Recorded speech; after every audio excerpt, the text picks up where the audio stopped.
હવે આપણી સાથે છે સરોજબેન ચૌહાણ, જે અમરેલી ગુજરાતથી આવે છે.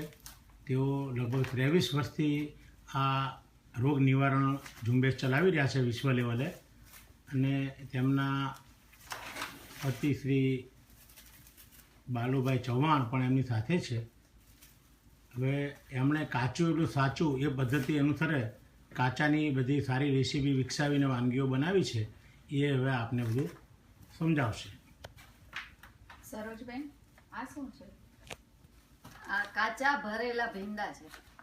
એની અંદર સિંગનો ભૂકો, તલનો ભૂકો થોડો, લાલ મરચું, મીઠું, લીંબુ, આદુ મરચાંની પેસ્ટ આપણા સ્વાદ પ્રમાણે, એટલે કોથમરી અને એ બધું નાખી અને એની અંદર મસાલો ભર્યો છે. બરાબર. એટલે ભીંડા કાચા છે. કાચા, તેલ નથી આમાં, અને ગેસનો ઉપયોગ નથી કર્યો. બરાબર. આ શું છે? આ છે કાકડીની સેન્ડવીચ. એટલે એની ઉપર અમે લોકોએ ગાજર, કોબી, કોથમરી, આદુ મરચાં, એને સ્વાદ પ્રમાણે મીઠું, લીંબુ એ બધું નાખીને મિક્સ એ કરેલું, અને કાકડી ઉપર રાખ્યું છે. એની નીચે અમે ખજૂરની ચટણી રાખી છે, અને ઉપર ગ્રીન ચટણી અને કોકોનટનો પાવડર. બરાબર. સો માટે. બરાબર. એ સેન્ડવીચ કાચી કહે છે અમે લોકો. અને આ શું છે? આ ફ્રૂટ ચાટ છે.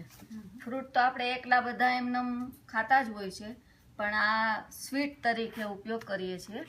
એટલે આમાં અમે બધા ફ્રૂટ કાપ્યા છે, પછી કોકોનટ, નાળિયેર, શ્રીફળ આવે છે, એ 2-3 પાણી થોડુંક નાખી એને સાવ ક્રશ કરી નાખ્યું, અને એની અંદર આમાં મધ નાખ્યું છે, એલચી પાવડર, કાજુ, બદામ, કિસમિસ એ બધું નાખી અને આ ફ્રૂટ ચાટ બનાવ્યો છે.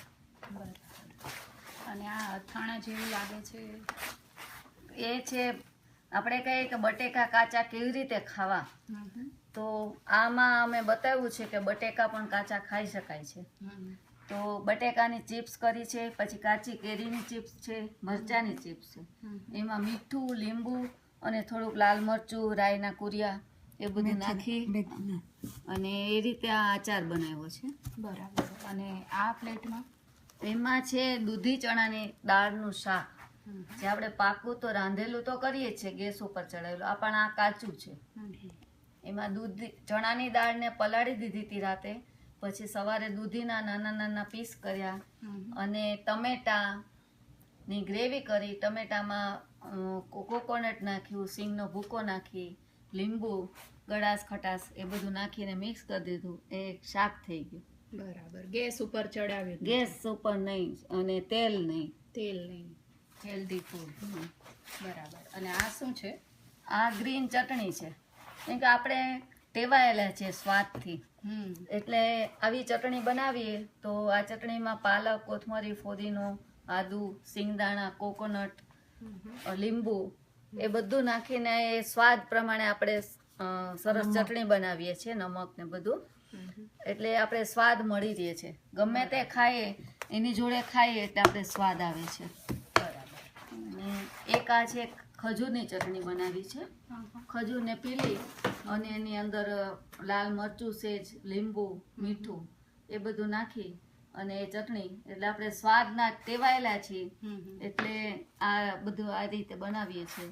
અને આ 23 વર્ષથી અમે લોકો આ જ રીતે ખાઈએ છીએ. રાતના કોક વાર રાંધેલું ખાઈએ, પણ બહુ ઓછું. વરસમાં 30 દિવસે કદાચ ખાતા હશો કે નહીં એ ખબર નથી અમને. ટોટલ આવી કેટલા સેમિનારો તમે અત્યારમાં વિશ્વ લેવલે કરી ચૂક્યા છો? અત્યારે આખા ઇન્ડિયામાં તો બધે કરીએ છીએ, અને 1300 ઉપર આટલા સેમિનારો નાના મોટા એવી રીતે કરીએ છીએ. સરસ સરસ. ભગવાનને પ્રાર્થના કરીએ કે તમારું આયુષ્ય દીર્ઘાયુ રહે અને વિશ્વને તમારા અનુભવનો લાભ મળે, વિશ્વ વધુને વધુ નિરોગી બનતું રહે.